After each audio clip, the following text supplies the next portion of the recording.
చెప్పేవా చెవిలోన ఒక మాట, పువ్వులతో తుమ్మెద చెప్పే మాట.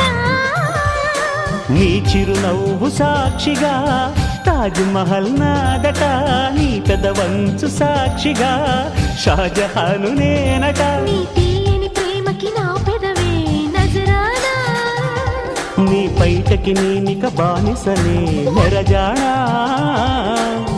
అనంతాల ఆత్మ నీవై చేరుకున్న వేళలో, కోకలు కట్టిన కోయిలా కమ్మని కౌగిలియవే.